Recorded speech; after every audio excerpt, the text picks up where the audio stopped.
I am relieved now. I never wanted to die as traitor. मैं अब बहुत हल्का महसूस कर रहा हूँ, बोझ उतर गया है। मैं कभी देशद्रोही की मौत मरना नहीं चाहता था। एक अखबार को दिए हुए साक्षात्कार में नंबी नारायण ने ये बात कही। कोर्ट ने राज्य सरकार को आदेश दिया है कि वो नंबी नारायण जी को उस संघर्ष, दर्द और अपमान के बदले, जो उन्होंने 26 साल तक झेला, के लिए 1.3 करोड़ रुपए का मुआवजा दे। कभी कभी जिंदगी पलक झपकते ही बदल जाती है। नंबी नारायण एक रॉकेट वैज्ञानिक है जो पहले एक साजिश के शिकार हुए, उसके बाद लचक कानूनी व्यवस्था के, फिर मीडिया के और फिर समाज के। इनके साथ और भी थे, पर उन्होंने हार मान ली। श्री नंबी अकेले लड़े और जीते भी। तमिलनाडु में जन्मे थे। 5 बहनों में सबसे छोटे थे नंबी। माँ गृहिणी और पिता व्यापारी थे। पढ़ाई में मेधावी, इंजीनियरिंग की। दरअसल जब नंबी 18 वर्ष के थे तब उनके पिता का देहांत हुआ। बीमार माँ और शादी लायक 2 बहनों की जिम्मेदारी उन पर आ गई थी, इसलिए शुगर फैक्ट्री में नौकरी करके पैसे कमाने निकल गए। फिर इसरो में पेलोड इंटीग्रेटर के पद पर काम किया। ये बात 1966 की है। विक्रम साराभाई उस समय इसरो के चेयरमैन थे। उस समय इसरो को space science and technology centre के नाम से जाना जाता था। किस्मत ने फिर रुख बदला और नंबी को नासा से बुलावा आया। यहाँ उन्हें अमेरिका की प्रिंसटन यूनिवर्सिटी में आगे पढ़ने का प्रस्ताव मिला। फेलोशिप पर वहां गए। वहां पर प्रोफेसर लुइगी क्रोको के साथ रॉकेट के ऊपर लगने वाली वह शक्ति, जो उसे गुरुत्वाकर्षण के विरुद्ध चलायमान रखती है, पर काम किया।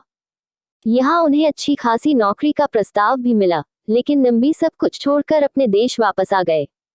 आए तो साथ में लाए लिक्विड प्रपल्सन सिस्टम पर अपनी विशेषज्ञता। भारत को उन दिनों इसकी बड़ी जरूरत थी, क्योंकि उस समय तक हम सॉलिड प्रोपेलेंट्स पर ही निर्भर थे। 1970 की शुरुआत में लिक्विड प्रोपेलेंट्स को भारत में लाने का श्रेय इनको ही जाता है।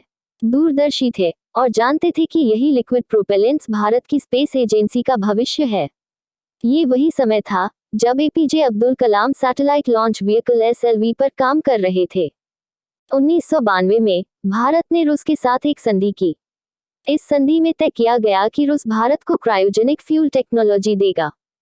भारत ने बहुत जल्दी क्रायोजेनिक ईंधन के महत्व को समझ लिया था। अमेरिका नहीं चाहता था कि ये संधि हो। उसने रूस पर दबाव बनाया और रूस झुक गया। अब भारत ने रूस के साथ एक नई संधि की, जिसके तहत रूस भारत को टेक्नोलॉजी तो नहीं, लेकिन 4 क्रायोजेनिक फ्यूल बेस्ड इंजन और 2 डिजाइन्स देगा। यही से सारा मसला शुरू हुआ। उन दिनों जॉर्ज बुश अमेरिका के राष्ट्रपति थे।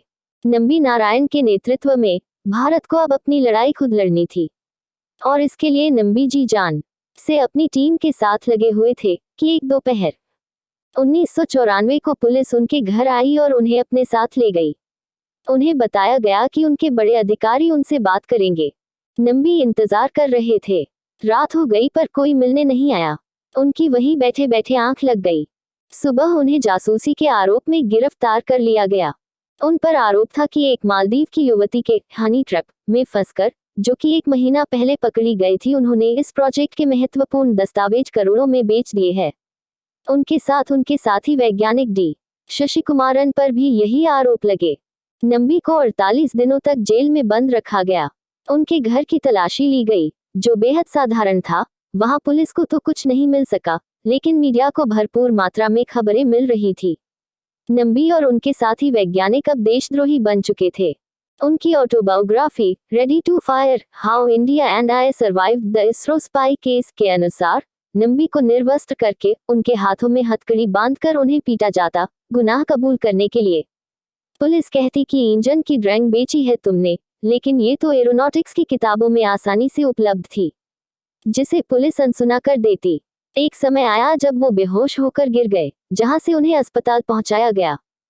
जेल से छूटकर घर गए तो पत्नी अंधेरे में, अवसादग्रस्त, मरणासन स्थिति में जमीन पर पड़ी हुई थी। नंबी बताते हैं, उनकी पत्नी हर रोज मंदिर जाती और प्रार्थना करती।